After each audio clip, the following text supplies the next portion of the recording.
All right, so what's up, guys? Not much. Another day. Keep working on the project, keep installing new parts. But, all right, so I know most of you people may not know how to put together a wastegate, may not know the pieces of it, may not know everything that works on it. So this is kind of just a how to assemble my wastegate, how to get it lined up, how to figure out how everything works, what you gotta do. So first of all, this is all the stuff that came out of this box. I just took it out. We're not doing an unboxing or anything like that because we're 10 years old, you know. Okay, so this is kind of, you get some instructions on how the wastegate layout is. You really don't even need that, but the only thing you should make sure is you got all your spring colors. You should get 6 springs in the box. You should obviously have your wastegate. You need this little fire ring down in here that goes in the bottom of this. Just make sure you don't forget that when you're installing it. And then you should have 2 clamps, one that goes to your outlet pipe, and then one of the clamp that goes to the bottom of the wastegate, and then it should come with 2 flanges. These flanges are different. You can see that this flange has an inner lip that this fire ring sits on. So that kind of sits in there like that once it's installed.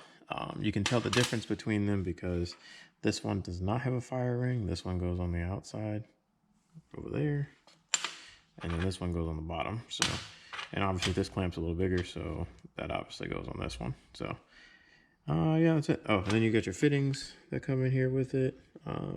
These are your vacuum fittings, and then you also have some plugs in the water lines if you decide to run coolant through your wastegate. Most people don't, but it is what it is. It comes with it. So first, what you need to do is go online, check out your Tial spring chart to figure out which spring you're going to run. Depending on the boost solenoid you have, if you're running a 4-port, 3-port, you want, you know, 5 psi, 10 psi, 20 psi, 50 psi. Who knows? You got to look at that to figure out what spring combination you need to put in here. So I guess let's go ahead and like for me, I think it's like, I don't know, 11, 10 psi or something if you run the red spring and the green spring. So that's what I will be running in mine. It's probably somewhere around there, running this spring and this spring. So I really don't need these other 4 springs. I guess I'll just keep those in the box for maybe a later date. Don't know. So I guess let's go ahead and crack this open and throw in these 2 springs, and then we'll go ahead. I'll show you the rest of the stuff you need to do. Once again, if you don't have a vise to put this in, I know some people just like put their hand on it and push down really hard, but like sometimes if you're running in like 3 springs or something like that, you're probably not going to be able to push this down. So I don't have a vise or anything either, but I do have one of these things. I don't know if you guys have ever seen one of these little clamps. They actually do work because you can just clamp this on the edge of the table, clamp down, and you can close your wastegate up, because the important thing is you don't want to mess up the threads on this when you're putting this back together. If you like push this down kind of sideways or something, and then, you know, the threads don't come out right, or say you're even taking this apart and there's a spring in it, you might want to use one of these just to hold it down, just so when you take these bolts out, it doesn't like rip off sideways and rip the screws out of this. Because once this thread is kind of messed up, this is aluminum, so it probably will be kind of screwed forever. So, all right, let's go ahead and break into this thing and drop in the springs.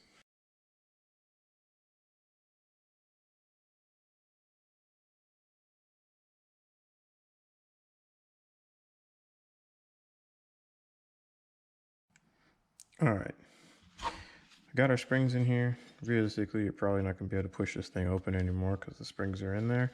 But now the next thing you want to figure out is, I guess, where to put the vacuum ports at and where to put the plugs at, because you want to make sure, like, for example, like for your top one, you have 2 choices. You can either run it here or on this other one. So you can either run it either one. So you need to figure out your top one, and then you have 3 for the bottom one. There's one there, and one over here. But you need to figure out what's the best place to put this, because you don't want your line running, you know, like you don't want to have the banjo joint here pointing at your turbo or something like that. So let's head over to the motor and let's figure out our best place to put this bad boy. All right, so our wastegate's probably gonna sit somewhere like that maybe. So on the back of here, I might, because let's be real here, we're probably gonna point that down like that. I don't want to put it on this top one because my exhaust will be right there. And if I put it on this top one over here, it'll probably be pointing in the wrong direction. So I might use these two on the back and kind of angle this thing down some, probably like that. Because I'll probably run the cords like from over here. I don't have enough hands. Over here to over here. So I might just use the two back ports and plug the two side ones and call it a day. So that'll be for this one. Let's see here. On this port, on this gate, on this side,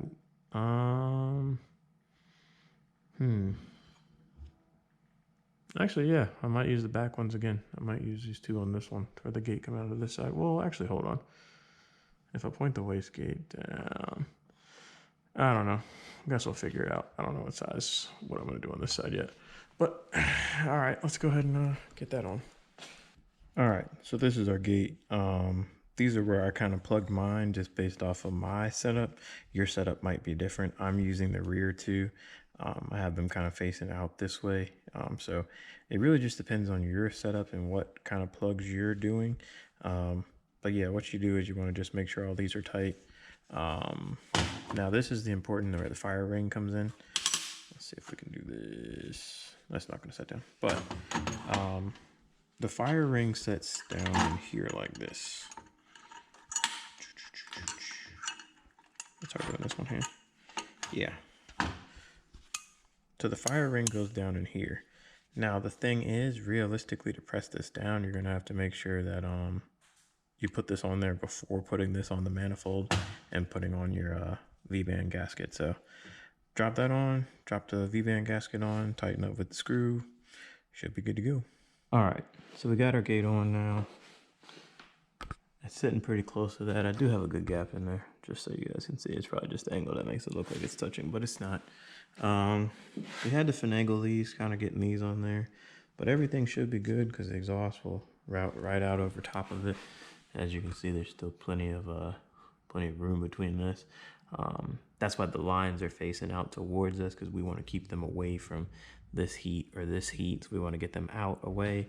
Now we'll go ahead and drop on the other one, and we'll I guess we don't need to see the spring put in the next one. I'll just drop the spring in and put the wastegate on too. So looks good. I like the color combo too, so matches perfectly. Blue gate, blue valve cover, blue car.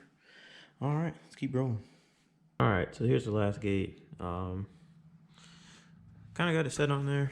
I'm gonna run the wires. I mean, I guess the boost lines down, probably away from the manifold. Didn't really want to go that way, but everything's kind of on there. Yeah. I kind of like how that does. I like how all the pipes like swoop over and then like swoop back down. Looks pretty crazy. I like that. So, all right, guys, that's a pretty good, how to get a wastegate together. But all right, guys, next video, don't know. We'll see. Later.